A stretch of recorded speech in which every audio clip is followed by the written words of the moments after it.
very much for the invitation. It is a great pleasure.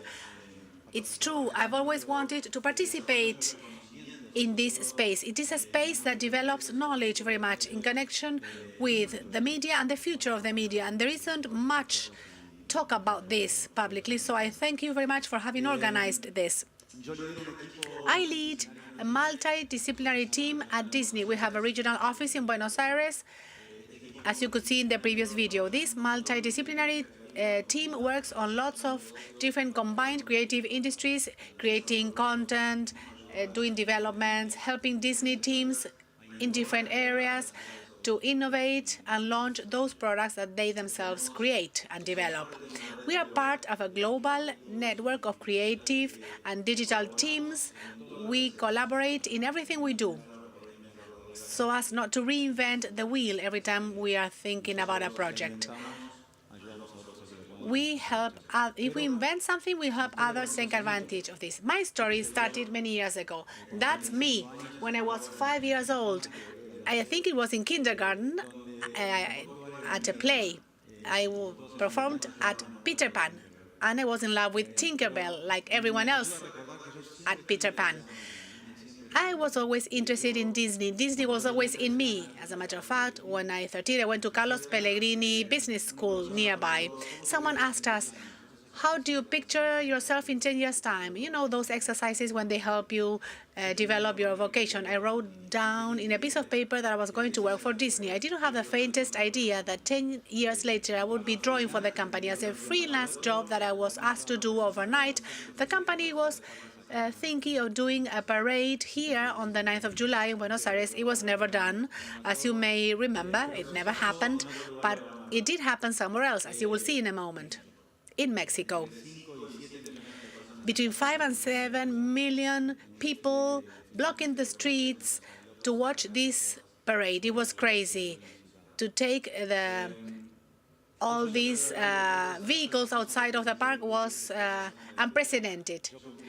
I was able to have my dreams come true by working at this leading company, Disney. I fell in love with something else besides Disney, which was the digital world. When I joined Disney, there were no websites. There are people who were born here after the internet was created. I used to do CD-ROMs and websites back then. And we started to work on the launching of the first internet websites, and many things happened in the company, so I started to deal with digital stuff until today. Everything I did practically was the first time that I was doing it in my life and the first time that Disney was doing it in Latin America. So we learned by doing in many parts of the world. We launched video games, virtual apps. We did the first applications. We held agreements with the telephone companies. In those times, you know those flip microphones, flip phones that people would use? We would pay for ringtones and wallpapers, and we had a business line for that back then. Here, there are lots of examples of the things that we used to do. And we had to create and innovate new stuff all the time. And that's what happened to me. No one understood about the digital world. No one was interested very much, but it was fascinating. So they let the nerd do his stuff. And this was instrumental in our success, because we managed to achieve many things. One of the things that Disney is good at is to expand as regards storytelling in any environment, anywhere. Whenever you can watch. The day that watching Snow White on a fingernail is possible, Disney will be the first one to do it. The idea is for the overall audience to get the best possible entertainment. And I learned this by working at Disney. I mean interactive storytelling. So we came across many challenges, which for a company like Disney, we will talk about where Disney comes from in a moment. So we tried to adopt this new way of storytelling, but not everything was easy. Do you remember this? What is it? Did anyone play Club Penguin here? Oh, more hands up than I thought. This is a virtual world that defined a generation. For many years, we will see that adults will mention that they learned to communicate with other human beings through the internet thanks to Club Penguin, because it was the first kids' social network, the most secure one, and it's the first virtual world that was ever created. We launched the first language outside of English in 2008. Millions of children in Latin America played this. We built a huge team that would chat and speak with lots of children. We learned from consumers by playing with them, by listening to them. Many of the things that they requested appeared in the game magically, so they helped us tell this story. It was a great success, and we were able to sustain this success for many years. Another one. Do you remember this one? Disney Infinity. This is more recent. It was the first video game that did two things for us: to combine the physical world with the digital world. On the one hand, there were toys, the characters that you would put on a stand, and when you put them on the stand, they became digital and they appeared on the screen. The second innovation of this game was that it was the first the first consumer product that combined all Disney characters in a single game. You know, The Incredibles with Hulk or Sally or other Disney characters. It was very difficult to launch this game in Latin America because the connection between the toy and this stand or this base used to be done through RFID, which is very complicated. It is a radio frequency approved by governments. We had to launch this in 27 Latin American countries, and we had to struggle with 27 different regulations and approvals just for a video game. The third innovation, I don't know whether you are familiar with this one. Are you familiar with this? Less. In 2013, we launched the first blogger mom network in Latin America. We built a relationship with many women writers, professionals, housewives. They started to share their own stories with other moms, with other women, and the center of the universe were kids, parenting in a way. We discussed topics that Disney had never thought that they would be talking about, current topics, taboo topics, but this was a channel through which we could communicate with them. Do you know what there is in common among these three projects? Does anyone know? They don't exist anymore. Not everything lasts forever. That's inherent in innovation. As successful and satisfactory that the project may be, sometimes the context changes, consumers change or shift, companies change their skin. The industry, the business, consumers change tastes, and so you need to make strong decisions, even if you have invested a lot of time, money, and effort in it. It is difficult to let go of successes, and Disney has shown that it is able to do so. This leads us to the fact that many companies are afraid of innovating because it's tough, it's hard, it's time-consuming, the logo is well-known. It may seem like a waste of time. I suggest that the decision makers here, or those who participate at the decision-making table of your company, ask this question: are we innovating enough? We have a boss who forces us to do so. This is a very famous phrase. The biggest risk that a company like ours may run is to keep the status quo. Competition multiplies, and we also change. So we need to be innovating all the time.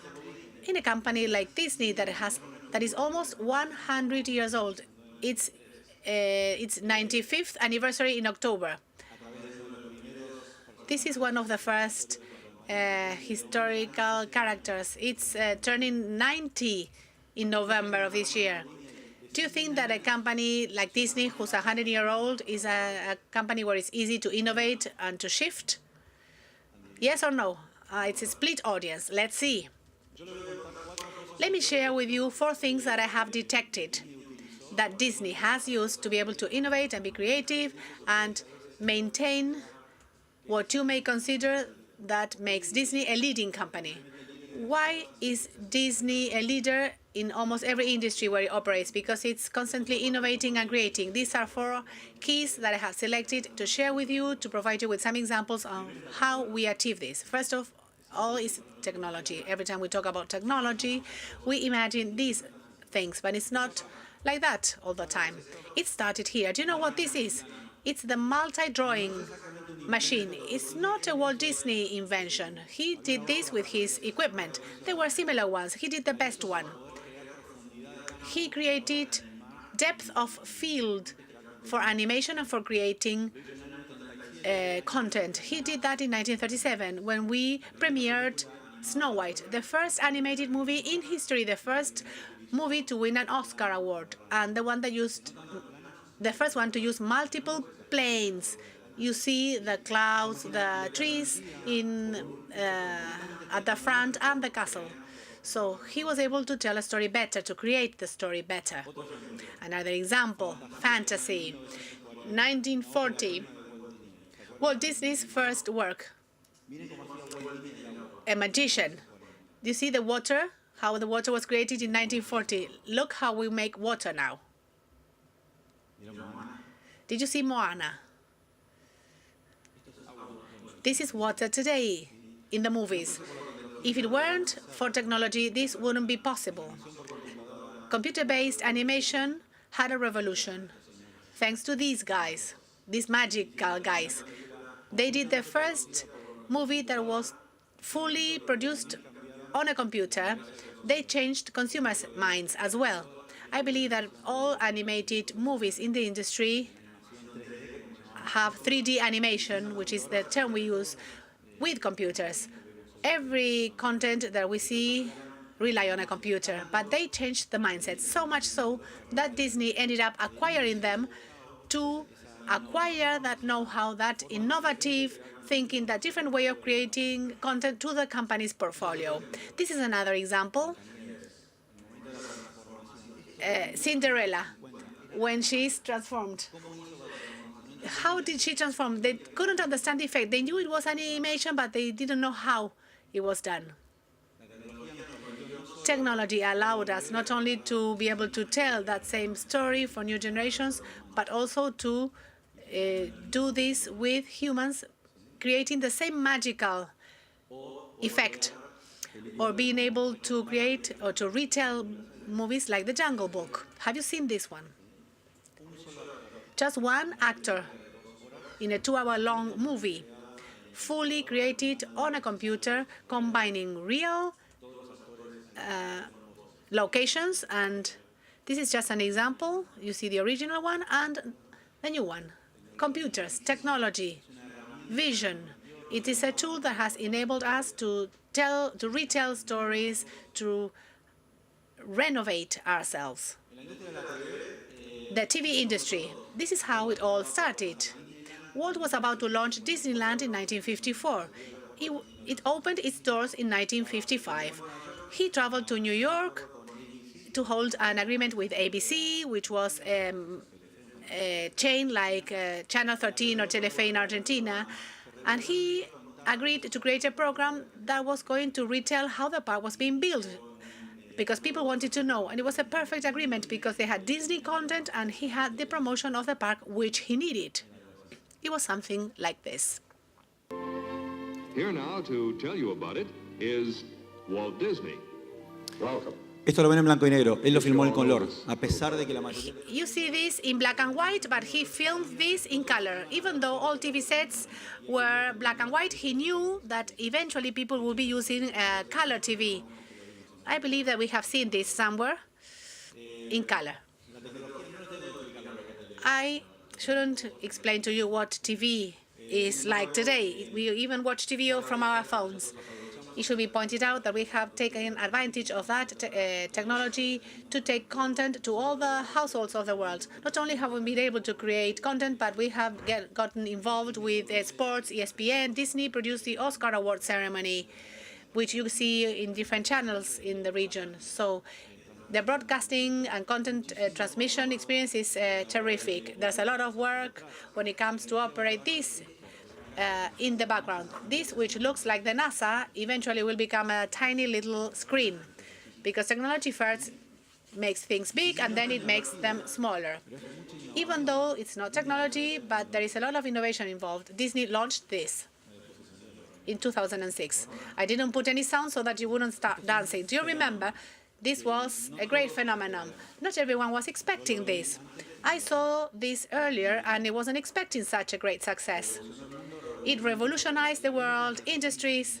The sales of CDs for that year doubled around the world. The industry grew in terms of CD purchases because this movie sent kids to buy music, to buy theater, concert tickets.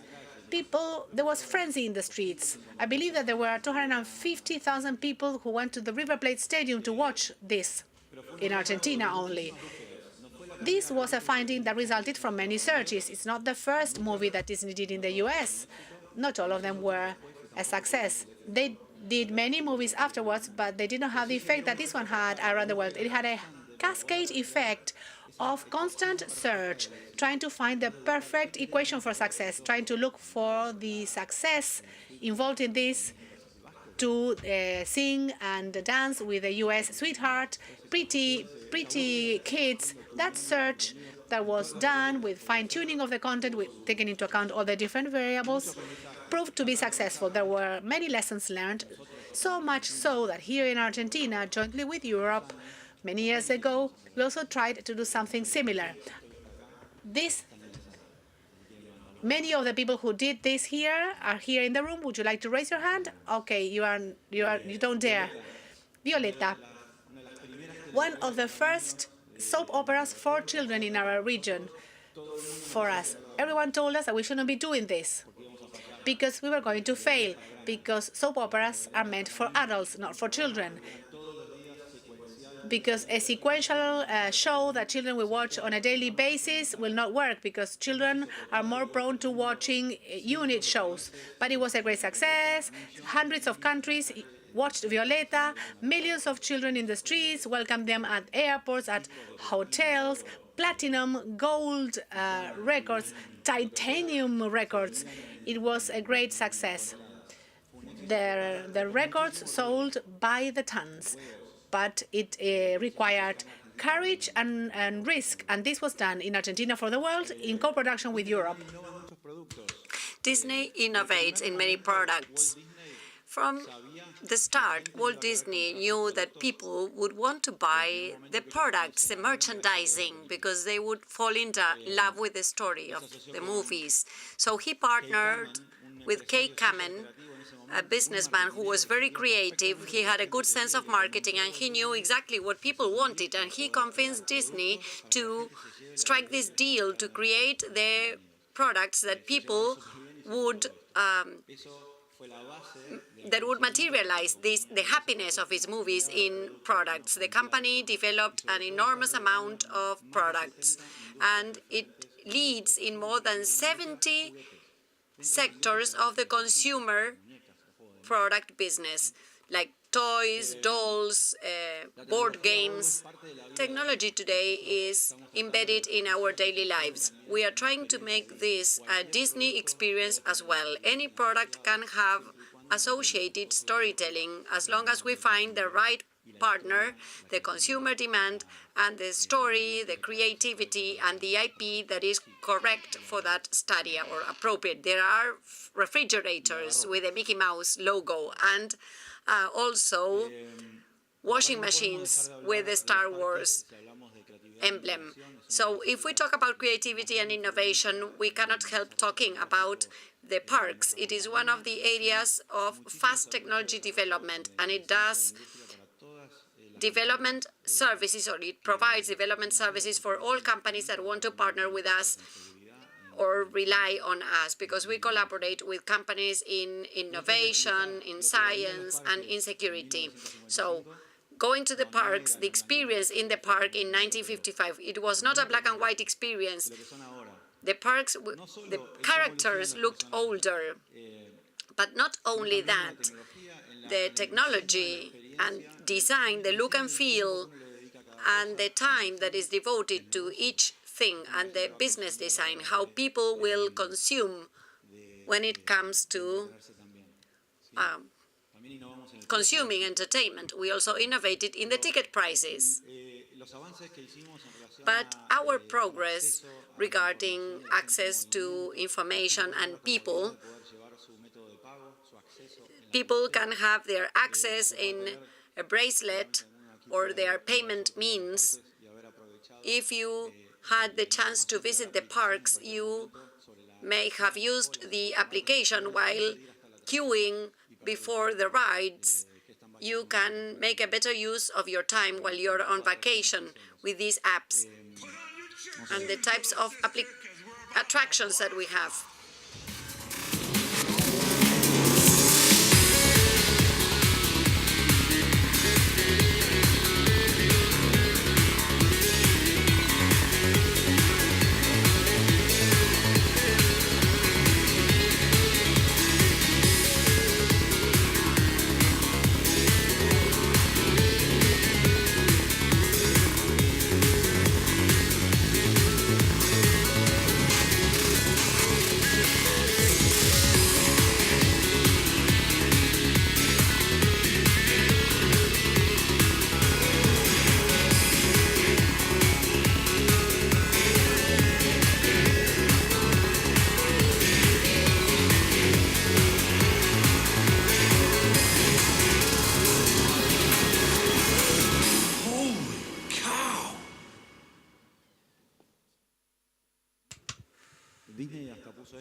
Disney even has a ship, a cruise, which has a tremendous amount of technology. There is a factory that recycles used food and converts it into certified feed for fish.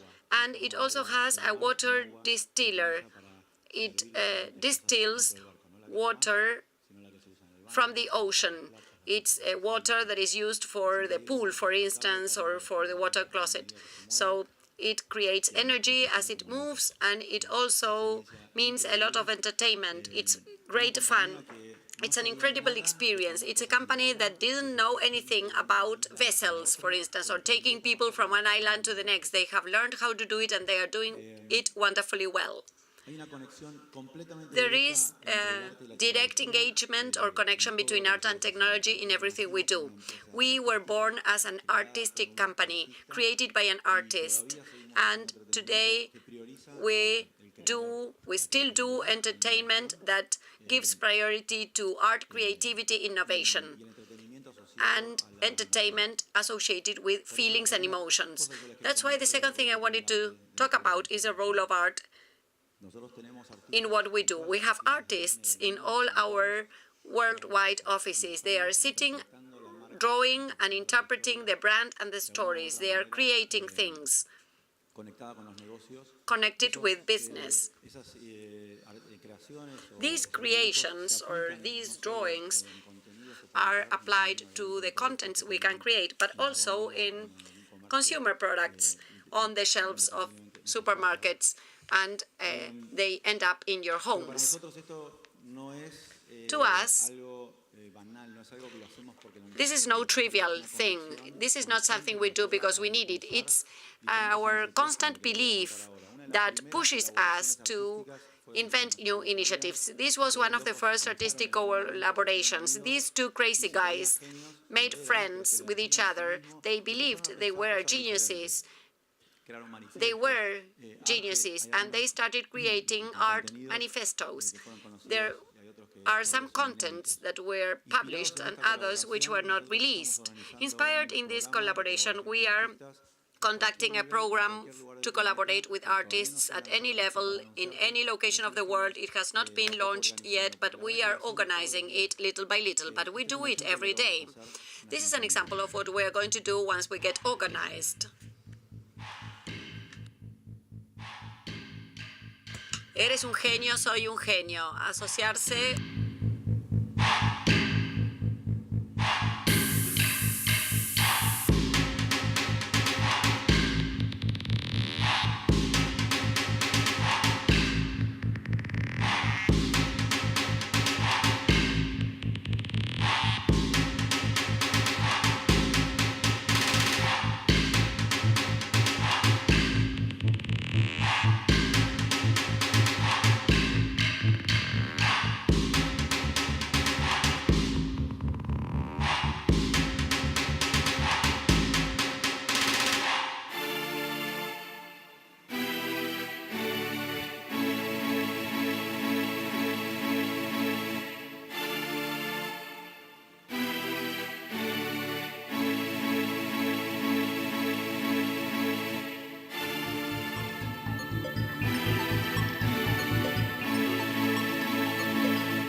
Designers, illustrators, innovators, musicians, fashionists, street artists, jugglers, whatever.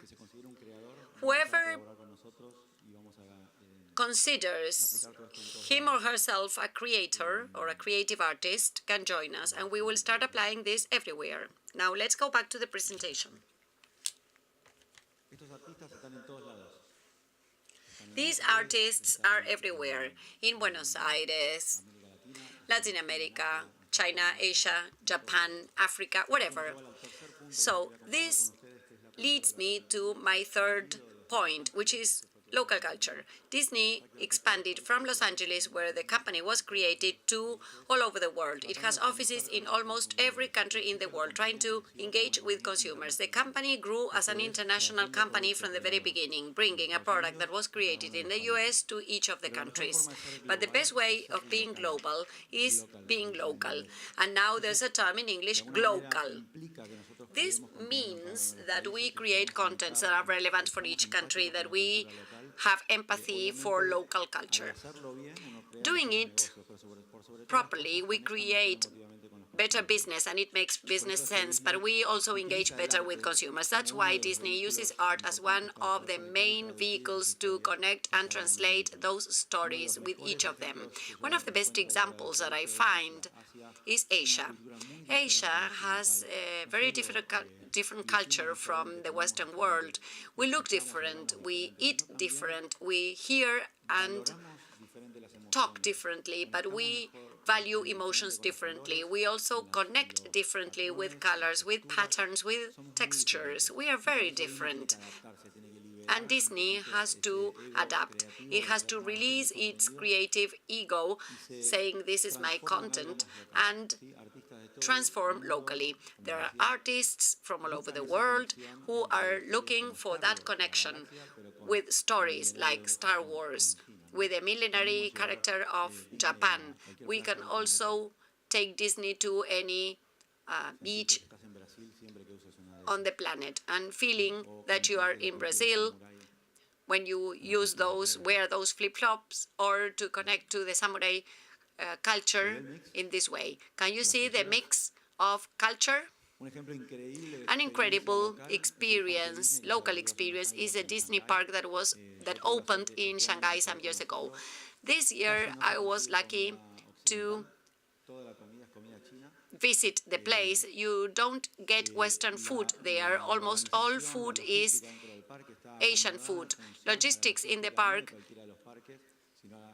is different from the other parks. It is adapted to how people move in China. And there are many cultural aspects that have to do with the look and feel of the park and the local culture.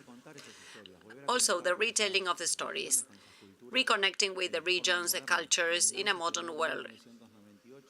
Mulan was released in 78, and today Mulan is taught in schools as an example of feminism. So let us retell the story. In 2020, it will be retold, but with actors. Another great example of local culture, of celebration of local culture around us is Coco. Coco celebrates family, music, and personal heroes, but also Mexican culture. It was a tremendously popular movie in Mexico and in the world, and it allowed us to restore the legacy of Mexico and show it in different places.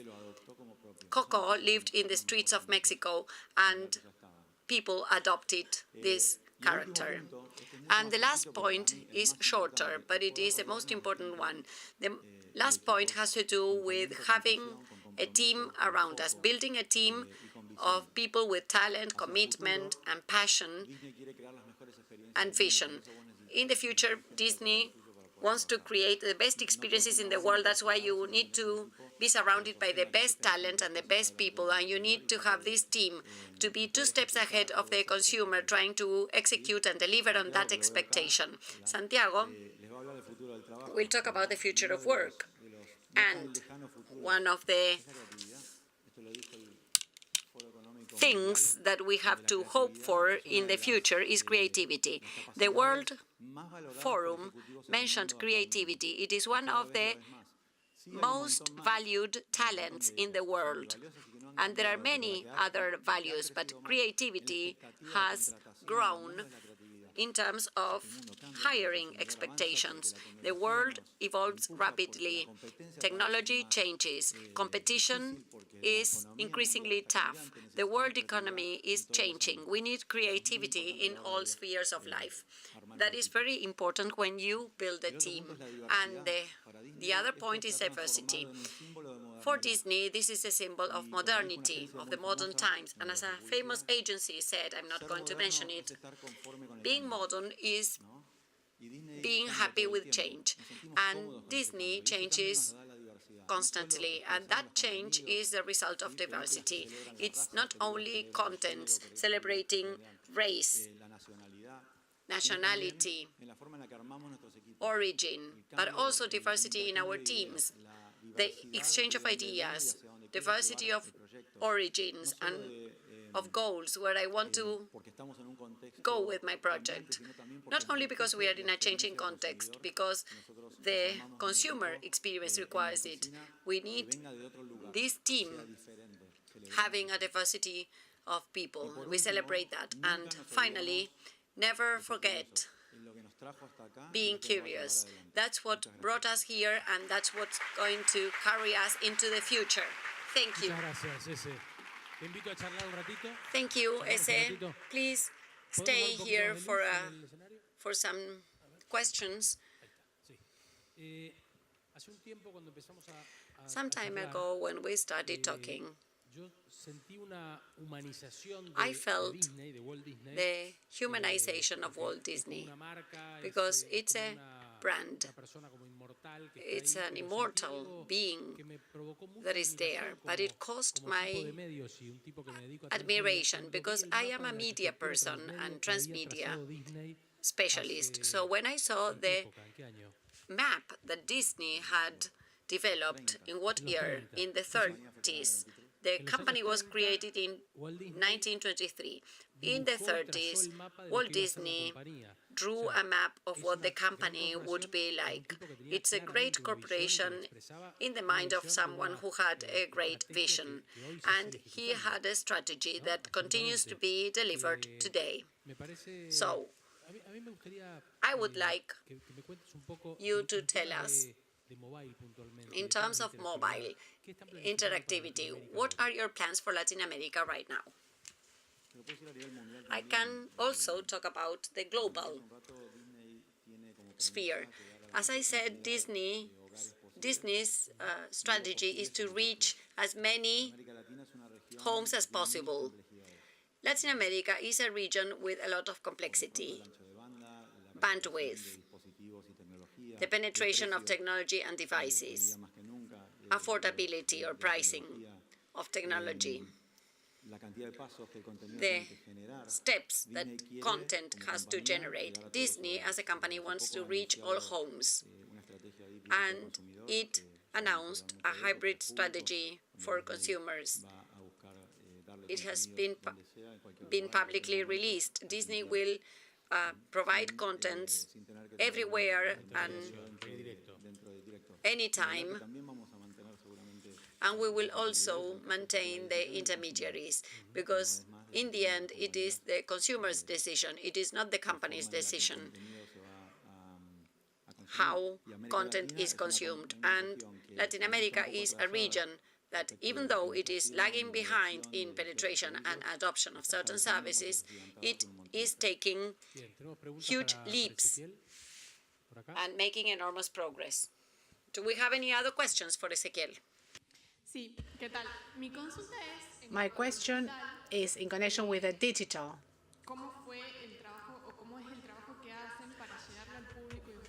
How do you reach out to the children's and teens audiences in connection with social media, with so many YouTubers and influencers and Instagrammers? How do you relate to them? What type of articulation do you make with them? How do you articulate with Facebook, with the different social media platforms? That's a very long answer for that very good question. There's always been different digital stuff for us to pay attention to. The social media was born in 2004, 2005. Only in 2008 and 2010 did companies start to get organized. First it was people, and then it was companies that started to get organized. As soon as there is a conversation among consumers, and once professionals and companies can join that conversation, first listen and learn, and then maybe be part of that conversation or foster that conversation, encourage it, trigger it. That's the first reason why we as a team, we have started to explore what good social media gave us for our marketing campaigns. It wasn't even a strategy, it was part of a research effort. And then we realized that people would connect with that. We started to play like having more friends. Let's get more friends. Then they became followers, and then fans, and now it's followers again. It used to be fan pages, now it's global or international or local pages.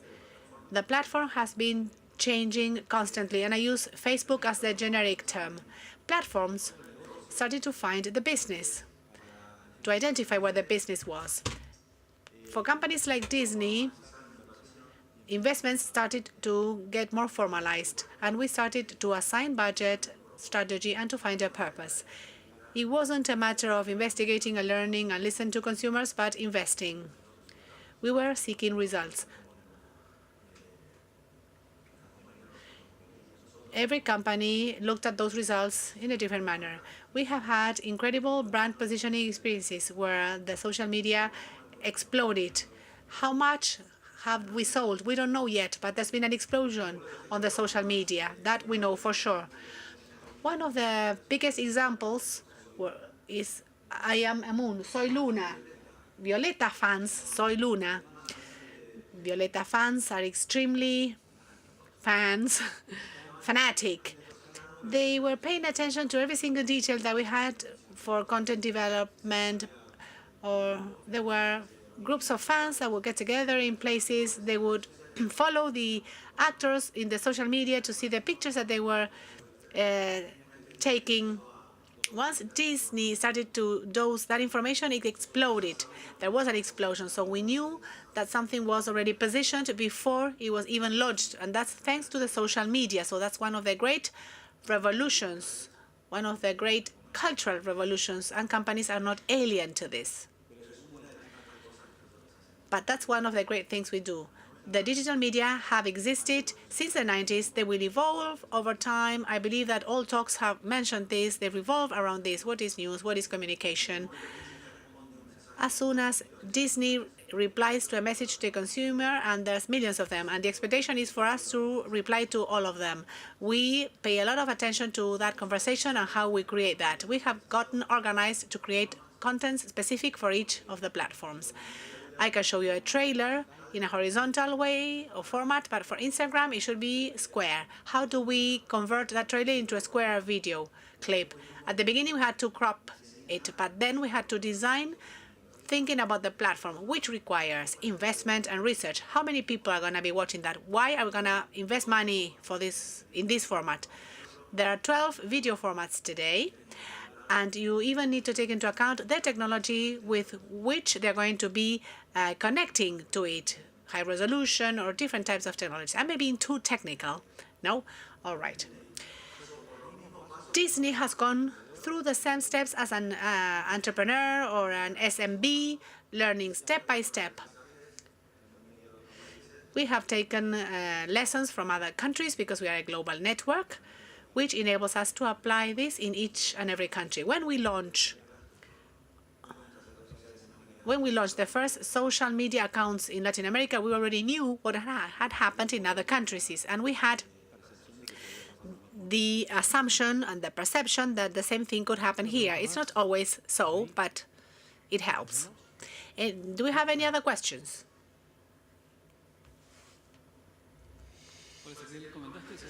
Ezequiel, you talked about the new Disney Artist Collab initiative. What else can you tell us about the disciplines that are going to be included? Painting, photography, street art. What else can you tell us about it?